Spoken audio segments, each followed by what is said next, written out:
Bonjour, je suis Nesha Mertan et voici quelques slides pour vous présenter mon accompagnement en coaching.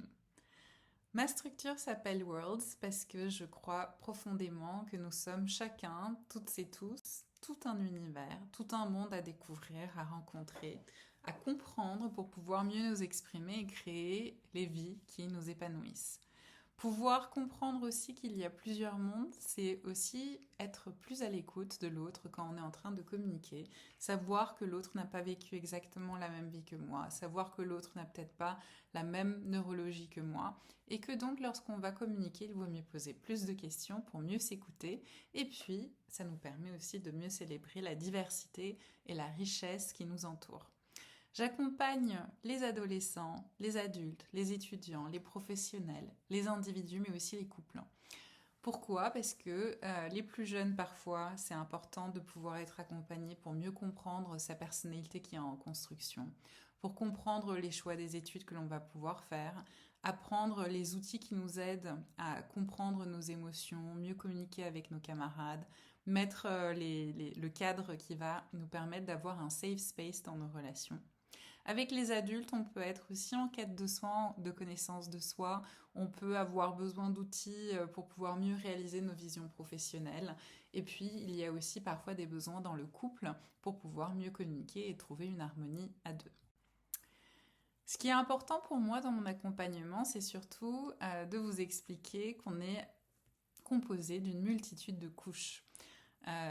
On va avoir tout d'abord notre constitution naturelle, et là je vais utiliser les outils de l'Ayurveda pour comprendre où sont nos forces, où sont nos besoins, et ainsi on comprend mieux la danse que chacun peut danser dans cette vie. On est tous vraiment différents et nos besoins d'équilibre sont différents, et donc par-dessus cette couche, on va avoir la couche de l'éducation que nos parents ou les personnes qui nous ont permis de grandir nous ont apporté, l'environnement culturel dans lequel on a grandi, les expériences de vie positives et parfois plus difficiles qu'on a pu avoir.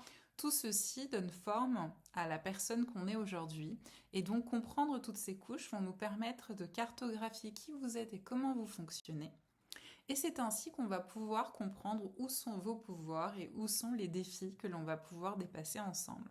Les pouvoirs, qu'est-ce que c'est? Ce sont nos forces naturelles et génétiques, parce qu'on n'a pas tous les mêmes aptitudes, les mêmes tendances d'aptitude, on va dire.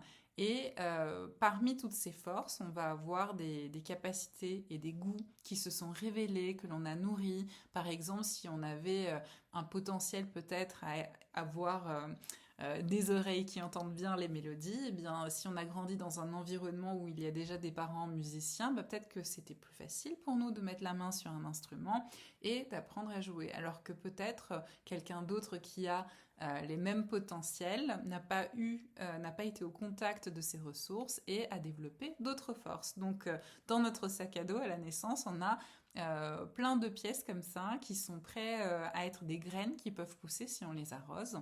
Et donc, on va avoir des aptitudes et des goûts qui sont d'un côté nourris et développés, qu'on va pouvoir déceler ensemble, et d'autres qui sont latents et en attente d'être révélés. Et parfois, on va pouvoir avoir un chemin d'accompagnement où vous allez pouvoir aller à la recherche de tout ça, goûter un peu plus à la vie, et puis enrichir les possibilités pour vous dans votre vie. Il y a certainement, je vous le souhaite, des personnes dans votre vie qui sont vos supporters, qui vous inspirent, qui mettent leur aide à votre disposition. Mais à côté de tout ça, on va aussi avoir développé des croyances limitantes qu'il serait bon de transcender, des blessures de l'âme qui n'ont peut-être pas encore été guéries, des programmes cognitifs et comportementaux que l'on aurait besoin de dépasser pour pouvoir réaliser nos souhaits, nos objectifs. Et puis parfois, on a malheureusement aussi dans notre entourage des relations qui peuvent être toxiques, nuisibles. Et donc tout ça, on va avoir besoin de différents outils pour voir sur le chemin vers votre objectif quelles sont les forces qu'on va pouvoir renforcer et quelles sont les difficultés que l'on va pouvoir dépasser ensemble. Pour cela, j'utilise des outils de psychologie positive, parfois du coaching narratif. Donc dans ma boîte à outils, j'ai plein d'outils, des approches systémiques, de la thérapie cognitive et comportementale, mais aussi donc l'Ayurveda, comme je le disais. Et donc en fonction de vos besoins et de l'objectif qu'on aura défini ensemble, je vais pouvoir sortir ces différents outils de la boîte et on va les utiliser ensemble. Mais ce qui est important en coaching, c'est aussi que vous deveniez autonome après le coaching. Donc, au fil du temps, on va pouvoir repérer s'il n'y a pas des choses, des points sur lesquels il aurait pu être bien d'avoir un entraînement pour que vous puissiez mieux naviguer à travers la vie. Et donc, certains d'entre nous ont une meilleure compréhension de ce que signifient les émotions, mais si nécessaire, on peut avoir un training ensemble pour vraiment comprendre ce que vos émotions essayent de vous communiquer comme information pour que vous puissiez avoir de meilleures prises de décision dans votre vie. Ensemble, on va pouvoir apprendre à analyser et faire le lien entre tout ce qui vous fait du bien pour vraiment comprendre où sont les choix et les décisions de vie, les bonnes relations, le bon lifestyle, les projets d'études ou de professionnels qui sont les meilleurs pour vous. On va peut-être aussi remarquer que vous avez besoin d'apprendre à mieux mettre votre cadre, à dire non, peut-être apprendre la communication non violente pour savoir être tendre, certes, mais ferme quand vous avez besoin d'aller échanger avec les autres lorsqu'ils dépassent un petit peu les limites qui seraient bons pour vous. Si nécessaire, on peut travailler l'estime de soi qui est composée de l'amour de soi, de la confiance en soi, l'image de soi. Donc on peut faire tout un tas d'évaluations ensemble et déceler là où vous auriez peut-être besoin d'un petit entraînement pour être plus confortable dans votre vie. Au-delà de ça, si on regarde rapidement, moi, mon travail, c'est de vous accompagner d'un point A à un point B. Je suis votre copilote en tant que coach. Et donc, c'est vous qui restez chef à bord parce que c'est votre coaching. C'est vous qui êtes en action pour changer quelque chose. Non, jamais vous changez vous parce que l'idée, c'est vraiment de pouvoir être encore plus vous-même. Là, l'idée, c'est de changer les choses qui vous bloquent justement, qui vous empêchent d'être pleinement vous. Et donc, le premier point ici, c'est de définir ensemble l'objectif de notre coaching. Souvent, les personnes qui viennent en coaching vont penser savoir quel est l'objectif, mais ils vont venir avec des symptômes. Et quand on va creuser en dessous pour regarder si vous atteignez cet objectif, qu'est-ce que vous pensez que ça permettrait dans votre vie, et ben on va voir que il y avait peut-être plusieurs couches de besoins en dessous et que si on commence par traiter la base, les choses vont aller plus vite dans votre vie. Donc on va définir ça ensemble et puis vérifier quel peut être le chemin qui nous y mène, dessiner cette roadmap ensemble. Et ce que je vais faire souvent, c'est commencer par cartographier ce qui définit votre terrain d'épanouissement, comprendre qui vous êtes, comment vous fonctionnez et ce avec quoi vous êtes compatible dans la vie pour que ça puisse vous donner tout votre pouvoir.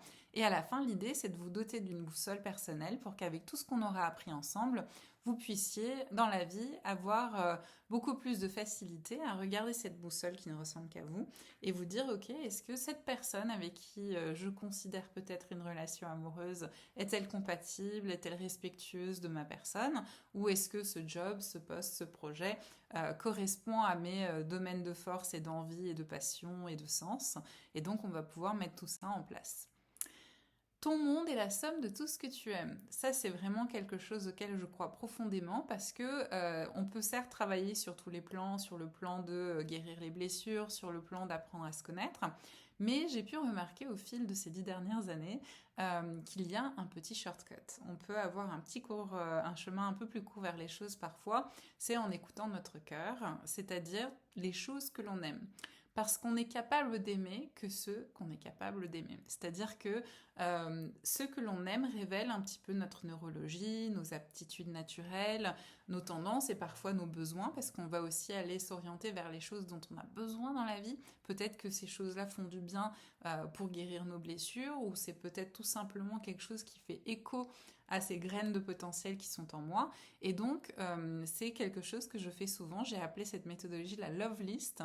Je demande à mes coachés de lister autant de choses que possible qui font chanter leur cœur, mais alors les vraies choses qui font chanter leur cœur, pas juste les choses qu'ils trouvent intéressantes de bien aimer, parce que ça fait intelligent d'en parler en soirée, mais les choses qui vraiment vous animent, et on le voit à votre langage corporel aussi quand vous en parlez, et donc le fait d'analyser ensuite tous les points en commun entre toutes ces choses que vous aimez nous révèle vos valeurs, vos forces, les choses qui ont du sens pour vous, et c'est à partir de là que je suis capable donc de créer cette cartographie de votre terrain d'épanouissement et votre boussole personnelle. Et ça, c'est des séances qui élèvent notre énergie parce qu'on se connecte à l'amour. C'est des séances qui sont amusantes et plein de joie. Et on avance beaucoup plus vite en élevant notre énergie comme ça qu'en essayant de changer des choses qui sont dures à changer parfois. Donc tous ces outils sont complémentaires, mais ça c'est une approche vraiment qui me plaît et qui je trouve apporte beaucoup de lumière dans nos vies. Qui suis-je? Donc je suis Nesha Mertane, je suis coach certifiée RNCP depuis 2015. J'ai fait l'école Serenity Institute à Paris et j'ai fait plus de 500 heures de coaching. Je suis aussi diplômée de stratégie et de négociation à l'Université de Paris implantée en Sorbonne. J'ai fait donc un Master 2 entre 2004 et 2009. Et j'ai également travaillé avec des entreprises de toute taille en tant que planeur stratégique, stratégiste et facilitatrice de design thinking. Et donc les workshops, les collaborations, les coachings, c'est vraiment mon lieu de bonheur, on va dire. Et donc n'hésitez pas à me contacter si cet accompagnement peut vous intéresser. Comme je le disais, que ce soit pour vous, votre enfant qui est adolescent ou étudiant, votre couple, dans le cadre personnel ou professionnel. En tout cas, n'hésitez pas.